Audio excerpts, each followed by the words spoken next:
Welcome to Networks Professionals. Welcome to The Explainer.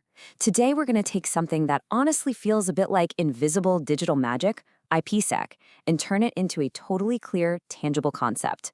We are breaking down the absolute anatomy of a secure connection, so you can see exactly how it protects data flying across the globe every single second. So let's just dive right into this. How in the world do sensitive corporate secrets actually survive the public internet? I mean, picture the public internet for a second. It's basically the Wild West out there.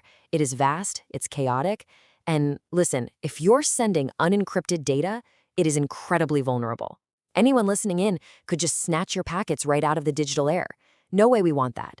So how do we get our sensitive data across this untamed landscape safely? Well, here's our roadmap for today. First up, securing the public network. Then, inside the core architecture. Third, tunnel versus transport modes.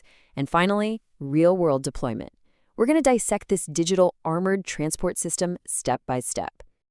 All right, kicking things off with Section 1, securing the public network, or as I kind of like to call it, the digital armored transport. To establish our baseline here, we really have to look at IPsec, which stands for Internet Protocol Security. And you should know, this isn't just some niche IT tool. It is absolutely the definitive industry standard framework for securing VPN communications. And check out where it operates, right at the network layer. That means it's working way down beneath your applications to authenticate and encrypt IP packets before they even hit the wire. It's literally the ultimate invisible guardian for your data. Now, to understand why this guardian is so incredibly effective, we got to look at its three massive guarantees. These pillars are what bring actual order to the chaos of the internet. First up, confidentiality. This is the encryption piece. It scrambles everything up so your data is kept absolutely secret from prying eyes. Second is data integrity. This ensures your data is totally unaltered in transit. If someone tries to mess with your packet halfway to its destination, the receiver is going to know immediately. And third, anti-replay across public networks. This one is a real game changer. If a bad actor intercepts a secure packet and tries to resend it later to, trick your network, IPsec spots it as a duplicate and immediately rejects it. No reused data allowed. Together, these form an incredibly secure foundation. Moving right along to Section 2, inside the core architecture. Let's pop the hood and look at the engine powering all of this. So the secret here is that IPsec isn't just one protocol. It's actually a highly coordinated team effort. First on the team is or Authentication Header. Its main job is packet integrity and origin authentication. But, and this is a big but, it doesn't provide encryption. Think of like a wax seal on a physical envelope. It proves who sent it and that it hasn't been opened, sure, but anyone can still read the address on the outside. Next up is ESP, the encapsulating security payload. Now, this is your armored car. It does the whole shebang: data encryption, integrity, authentication, and replay protection. And finally, we have IKE, the Internet Key Exchange. IKE doesn't encrypt the data itself. Rather, it securely manages the setup, negotiating the protocols and keys before any of your data even starts moving. Our source material really hits the nail on the head here, emphasizing that ESP is, quote, the most widely used protocol. It provides data encryption, integrity, authentication, and replay protection. When we talk about heavy lifters in network security, ESP is doing the vast majority of the heavy lifting for almost every modern connection we use. But wait, before ESP can even start doing its job, we have to set the rules of engagement. That's where IKE steps in to establish what we call security associations, or SAs.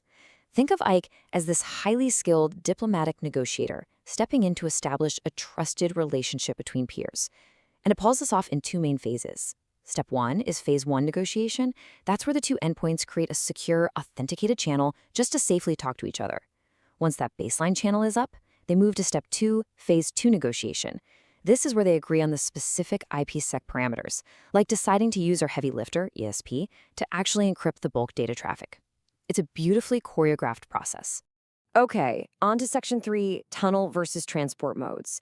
This is the blueprint for how encryption actually gets applied on your network. So depending on your setup, IPsec runs in two distinct operational modes. Let's put them side by side. On the left, tunnel mode. This is your heavy-duty option.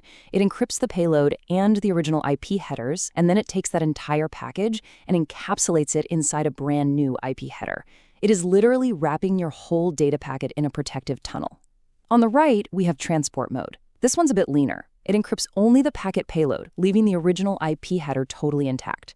So you're securing the cargo, but leaving the original shipping label exposed so the network knows exactly how to route it. You might be wondering, when do we actually use these? Well, tunnel mode is the absolute standard for site-to-site VPNs. Say you're an admin routing an entire branch office's traffic over the internet to a corporate HQ. You use tunnel mode to safely hide all those internal IP addresses. Transport mode, on the other hand, is built for end-to-end host communications. If you have two specific servers that just need a secure chat directly with one another, transport mode secures that payload without the extra overhead of generating brand new IP headers for every packet. Which brings us perfectly to Section 4, Real-World Deployment, or how we actually connect the modern workforce. We've covered a lot of cryptographic jargon today, but let's connect it back to the human element for a second. Why does this matter to you and me? Because of these critical deployments right here. Corporate networks rely on this framework every single day. Branch office connectivity? It depends entirely on those site-to-site tunnels we just looked at. And secure remote worker access. I mean, every time you log in from your home office or local coffee shop to check company data, you are likely relying on IPsec to keep that data out of the wrong hands. It is the invisible tether keeping our modern workforce connected and secure. Now, I do have to warn you, it's not totally foolproof. It suffers from what we're calling the fragility of misconfiguration. Despite its incredible power to lock down data, IPsec is completely 100% dependent on both sides of the connection agreeing on the exact same rules. To implement this correctly, IT pros have to perfectly align the cryptographic parameters on both endpoints. Both sides absolutely must agree on the specific Diffie-Hellman group for key exchange. They have to match their encryption algorithms, like both sides explicitly saying, yes, we are using AES 256. And they have to agree on the exact hash functions. If endpoint A is configured even slightly differently than endpoint B, you get a configuration mismatch. The whole negotiation fails, the connection drops, and communication just stops, dead in the water. It requires meticulous attention to detail. As we wrap up today's explainer, I want to leave you with a fascinating, kind of advanced concept to chew on. Think about all those encryption keys we just negotiated. What happens to your past data if someone somehow manages to compromise a master key later on? It really begs the question, what is the exact role of perfect forward secrecy, or PFS, in IPsec? I highly encourage you to dig into that and maybe look into the technical differences between iKey versions 1 and 2 while you're at it. Network security is just a brilliant, constantly evolving puzzle. Thanks so much for joining me today and keep exploring. Thanks for watching.